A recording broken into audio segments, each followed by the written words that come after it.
Hello students. तो इस video से हम लोग स्टार्ट करने जा रहे हैं न्यूटन्स लॉज ऑफ मोशन के ऊपर डिस्कशन। तो इस वीडियो के अंदर हम लोग प्राइमरीली डिस्कस करेंगे Newton's first law of motion की एक basic understanding. Newton's first law of motion को भी मैंने 2 वीडियोस में समझाया है आपको स्टूडेंट्स। तो ये Newton's first law of motion का पहला वीडियो है जिसमें हम एक बेसिक अंडरस्टैंडिंग गेन करेंगे, और Newton's first law of motion की एक एडवांस्ड अंडरस्टैंडिंग हम गेन करेंगे इसके नेक्स्ट वीडियो में, जो कि आपको न्यूटन्स लॉज ऑफ मोशन की प्लेलिस्ट में मिल जाएगा। तो चलिए स्टार्ट करते हैं बेसिक अंडरस्टैंडिंग। तो Newton's first law of motion basics ये है। ठीक है, तो देखिए बेसिक डेफिनेशन क्या कहती है।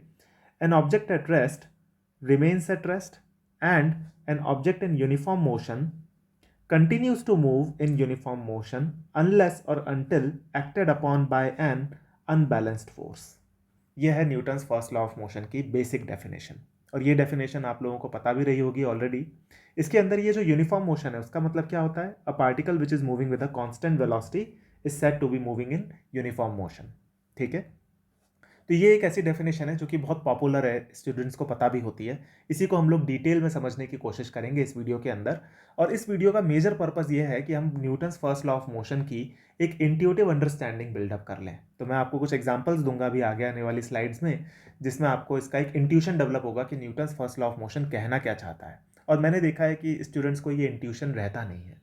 ठीक है, तो ये एक बेसिक डेफिनेशन है कि एक ऑब्जेक्ट अगर रेस्ट पे है तो वो रेस्ट पे ही बना रहेगा, अगर एक ऑब्जेक्ट यूनिफॉर्म मोशन में है तो वो यूनिफॉर्म मोशन में ही चलता रहेगा, यानी कि कांस्टेंट वेलोसिटी से अगर चल रहा है तो कांस्टेंट वेलोसिटी से ही चलता रहेगा जब तक उस बॉडी के ऊपर कुछ अनबैलेंस्ड एक्सटर्नल फोर्स ना लगाया जाए।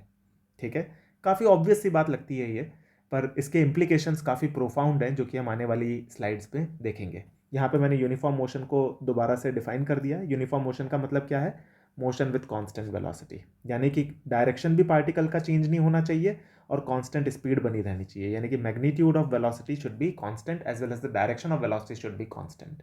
ये मतलब होता है यूनिफॉर्म मोशन का। ठीक है, तो ये तो है डेफिनेशन।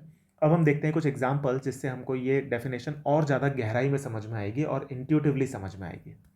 तो पहला एग्जांपल मान लीजिए, आप इमेजिन कीजिए कि हम मान लीजिए हम आपको स्पेस में लेके गए, ऑफ कोर्स स्पेस सूट पहना के लेके गए आपको। तो मान लीजिए हम आपको स्पेस में ले गए और स्पेस में आपको रेस्ट पे रखा हुआ है एक जगह पे स्पेस में। तो आप ऐसे कैसे रेस्ट पे रहोगे।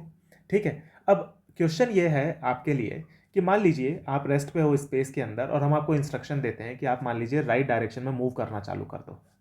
राइट डायरेक्शन में मूव करने का आपको इंस्ट्रक्शन देते हैं। तो क्वेश्चन ये है कि आप राइट डायरेक्शन में मूव करने के लिए क्या कर सकते हो। आपको एक ऐसा मेथड सजेस्ट करना है ताकि आप राइट डायरेक्शन में मूव कर पाओ, या फिर आप एक मोशन को इनिशिएट कर पाओ। आप अभी रेस्ट पे हो और suggest a method to initiate the motion, ये क्वेश्चन है। और आपको कुछ थ्रो करना अलाउड नहीं है।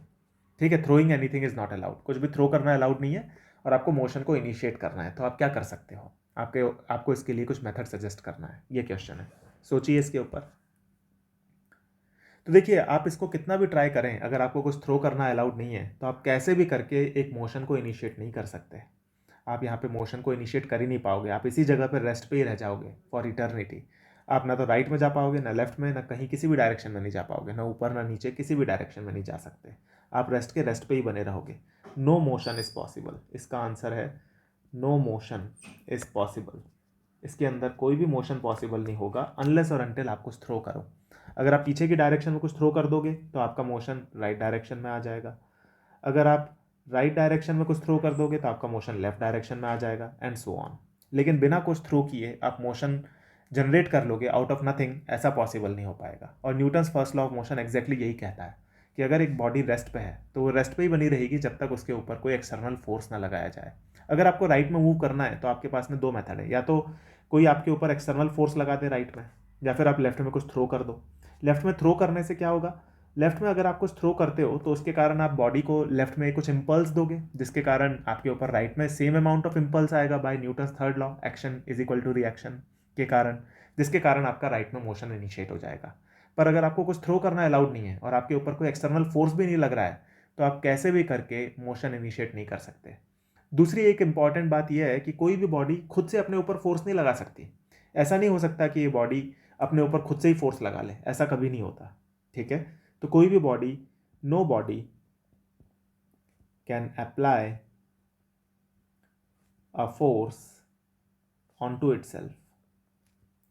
कई लोगों को ये बात काफ़ी हजम नहीं होती, उनको समझ में नहीं आता ऐसा कैसे हो गया कि हम खुद के ऊपर फोर्स नहीं लगा सकते। देखो, अगर मान लीजिए आप अपनी बॉडी के ऊपर खुद से अपने हाथ से अपनी बॉडी को धक्का दो, तो आपके हाथ के ऊपर इक्वल एंड अपोजिट धक्का आएगा। एक इम्पल्स आपके हाथ के ऊपर इक्वल एंड अपोजिट आएगा बाय न्यूटन्स थर्ड लॉ।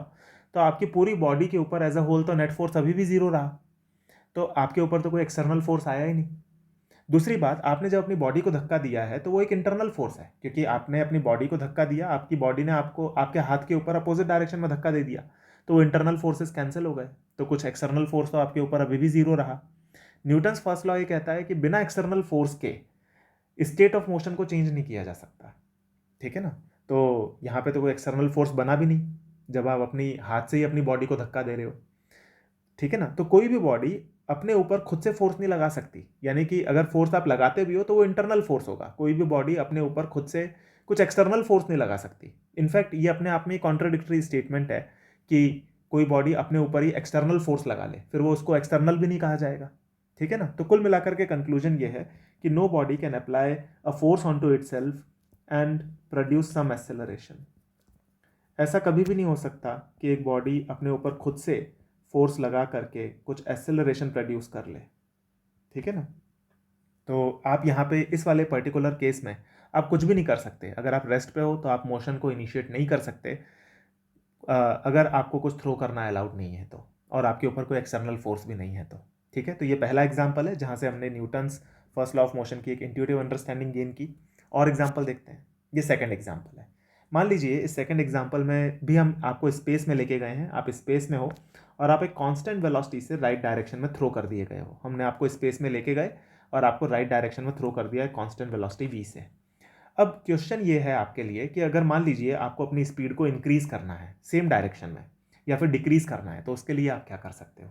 आपको वापस से कुछ भी थ्रो करना अलाउड नहीं है, थ्रो करना अलाउड नहीं है। तो आप अपनी स्पीड को इंक्रीज या डिक्रीज करने के लिए क्या कर सकते हो, सोचो इसके ऊपर। तो आप पाओगे कि कुछ भी नहीं कर सकते आप अपनी स्पीड को चेंज ही नहीं कर पाओगे, ना तो डायरेक्शन में ना मैग्नीट्यूड में। आप अपने वेलोसिटी को ना तो डायरेक्शन चेंज कर पाओगे, ना ही आप अपनी वेलोसिटी का मैग्नीट्यूड चेंज कर पाओगे, कुछ नहीं कर सकते आप।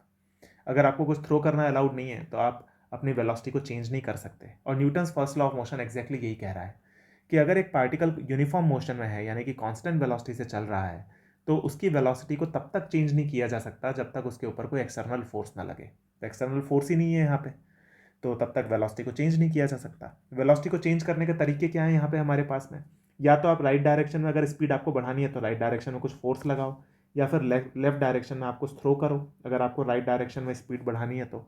लेकिन अगर थ्रो करना अलाउड नहीं है और कोई एक्सटर्नल फोर्स भी नहीं है तो वेलोसिटी कांस्टेंट ही बनी रहेगी, ये चेंज नहीं हो सकती, ठीक है। यही कहता है न्यूटन्स फर्स्ट लॉ कि कोई एक्सटर्नल फोर्स भी नहीं है और कुछ थ्रो करना भी अलाउड नहीं है, तो कोई एक्सटर्नल फोर्स जनरेट ही नहीं होगा, तो फिर वेलोसिटी चेंज नहीं होगी। न्यूटन्स फर्स्ट लॉ यही कहता है, ठीक है। तो यहाँ पे हमने एक और एग्जांपल से इंट्यूटिवली समझ लिया कि पार्टिकल की वेलोसिटी तब तक चेंज नहीं की जा सकती जब तक कोई एक्सटर्नल फोर्स ना लगे।